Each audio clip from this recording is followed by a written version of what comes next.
High everyone, हामी चाहिँ आज हाम्रो घरदेखि माथि हामीले चाहिँ यो बारीमा चाहिँ खासै केही पनि त्यस्तो मकैहरू चाहिँ लगाएको छैन। यो बारीमा चाहिँ आज हामी चाहिँ काइली र म चाहिँ के रे काइली यो बेसार खन्नु आएको।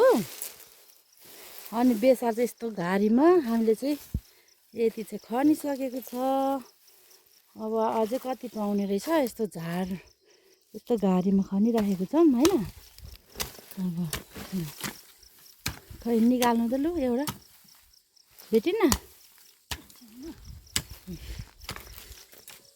यस्तो राम्ररी छ।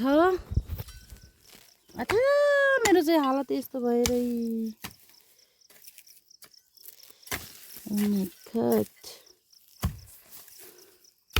खतरा माने डेन्जर। ल बेसार चाहिँ यसरी पाउँछ। काइलीले चाहिँ खनिसक्यो, निकालिसक्यो। हो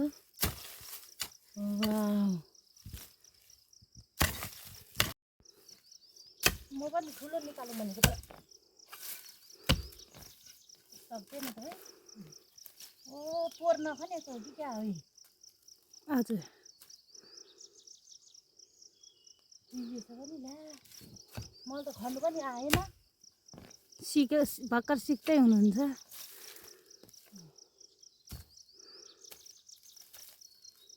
अब यसलाई चाहिँ फेरि यहाँ यसरी छोडिराख्ने रे। हजुर रोबिराख्ने, अनि अर्को साललाई फेरि ठिक हुन्छ।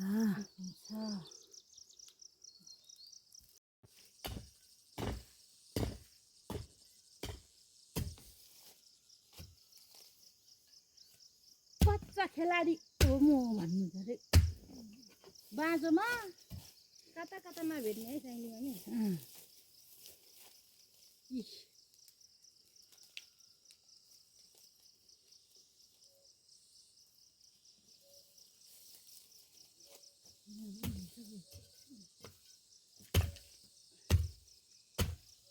खै त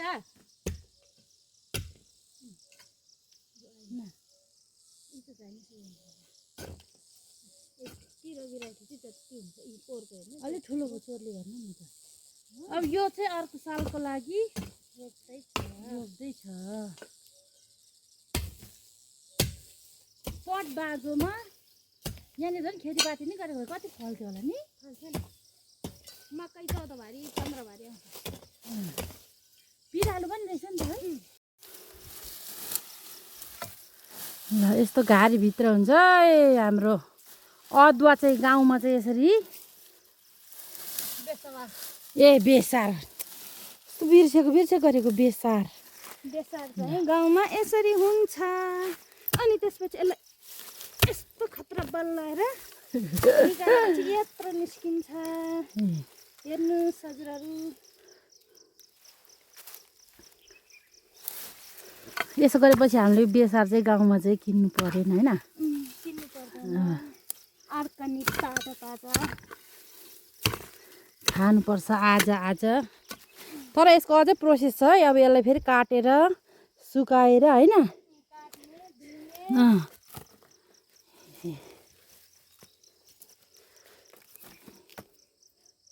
घाँस पनि यहाँ चाहिँ यति धेरै रहेछ कि यो बारीमा चाहिँ सायद नआएको 1 वर्ष भएको थियो होला हौ कि आएको थियो बेला बेला। यहाँबाट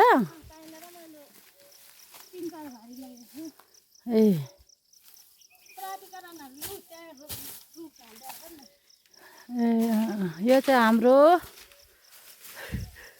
फ्यालेको बारी हो। त्यहाँदेखि यति हुन्छ। यहाँतिर चाहिँ मान्छेको कमीले गर्दाखेरि खेतीबाली गर्न नसकेर बाँदरले गर्दा रातो बाँदरले यहाँ चाहिँ जे लाए पनि सखा पारिदिन्छ अरे। झन् यो बेसार चाहिँ नखाने रहेछ होइन। काइली चाहिँ घाँसको भारी पनि लगाइसक्यो।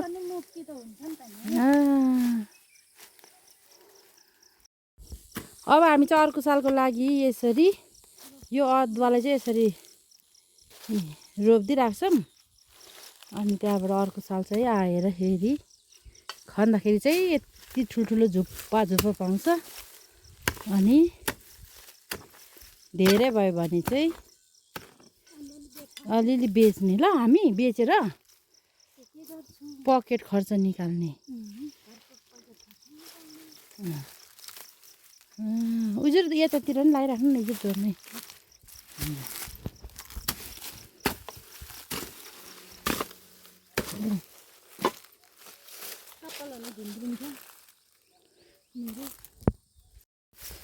हामी चाहिँ यो बेसार रोप्ने कार्यक्रम पनि गर्दैछौँ होइन, खनेर मात्रै नलाने।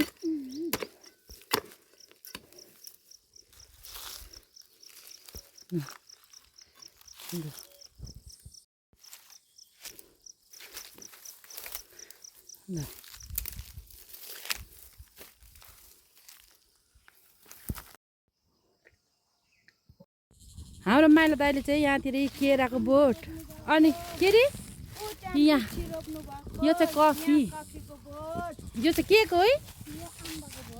यो अम्बाको बोट, आँपको बोट होला हौ, आँपको बोट अम्बा भन्छ। ए हामी चाहिँ अब मासतिर जाँदैछौँ। घाँसहरू चाहिँ यति धेरै छ कि आम्मामा, भैँसी चाहिँ गोठमा रोइरहेछ, घाँस यहाँ वनमा रोइरहेछ होइन। ओ यहाँ रहेछ नि त बेसार त टन्नै नि। ल यहाँ रहेछ हाम्रो आज टोक्रो भरेर जानेवालामा छौँ। अनि अब हामी चाहिँ खन्छौँ, अनि टोक्रो भरेपछि चाहिँ देखाउनेवालामा छौँ है अब होइन। गर्मी छ, लास्टै घाम चर्किरहेछ। 2 दिन भयो हाम्रोतिर चाहिँ। तपाईँहरूकोतिर चाहिँ कस्तो छ कमेन्ट गर्नु होला, गर्मी के कस्तो छ होइन। ओ यहाँ त फली उम्रिसकेछ त। यहाँ चाहिँ हेर्नु यस्तो छ, आमा कहिले आमा ओइ, यहाँ त धेरै नै रहेछ त अदुवा त। ए अदुवा रे, ल बेसार त धेरै रहेछ त।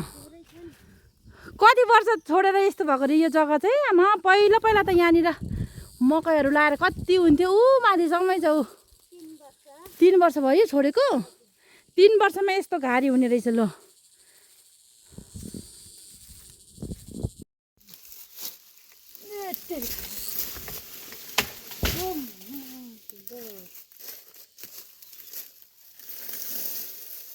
दाउराहरू यति लाग्दै छ।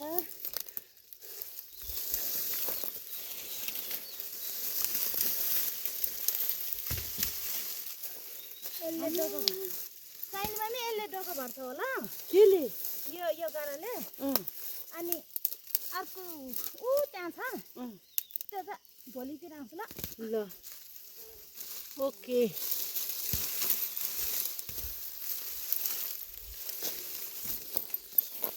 मान्छे चाहिँ कस्तो खालको पऱ्यो भगवान्। बनमारा रहेछ यसले चाहिँ, बनमारा रहेछ। बनमारा होइन, यसले जङ्गल मारा रहेछ यो। तर कस्तो नि भाइ यत्रो वर्ष छोडेको यो बाँझो जग्गा पनि कस्तो खन त त्यस्तो गाह्रो छैन नि, कमलै रहेछ कि। कमल छ अथा के हो, बिस्तारै गर्नु। के सिन्का है छोरक गर्ने। यो के को जुस हो त, यसले घोज्ने रहेछ नि त यी हो। त्यो त फुलै हो, यस्तै बेसारकै फुल हो। हामी चाहिँ यहाँनिर झाडी खाँदै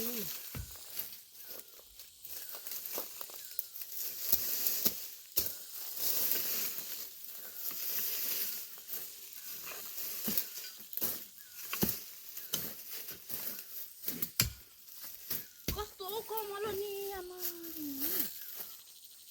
कति धेरै कमल हो है। साह्रै छैन कि। अनि साइली मम्मीले हजुरले चाहिँ यता मात्रै काट्नु ल, यति भए पुग्छ। यति यति चाहिँ राख्नु, एक ठाउँमा राख्नु। अहिले हामी लास्टमा रोप्छु ल। यो मर्दैन त यत्रो घामले? मर्दैन, लास्टमा खन्छ। अहिले रोपिदिन्छ। किन अहिले हामी दुईजनाको खुट्टाले टेप गर्छ नि त। ए तालबाट ठिक्क ठाउँ दियो।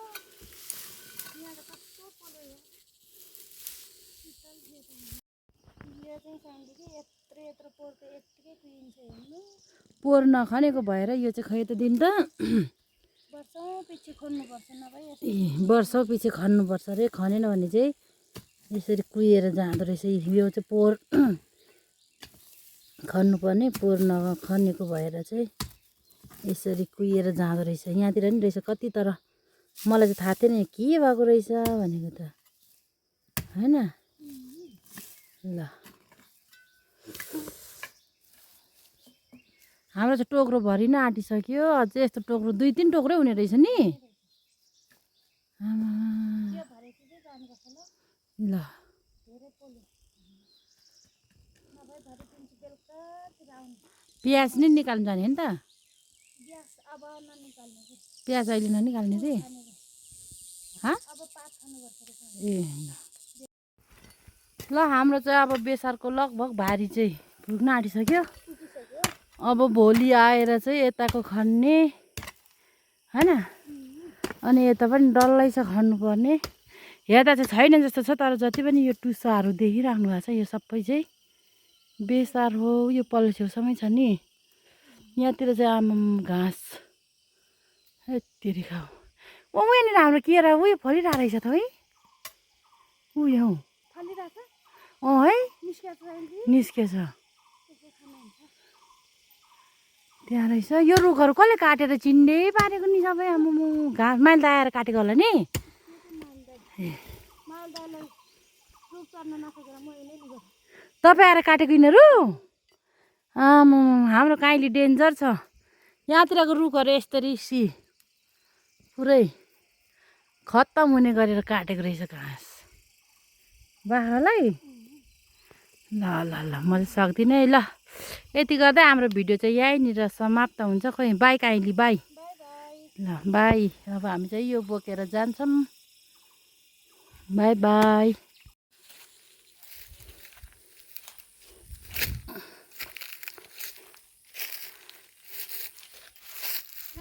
हजुर निग्रो ल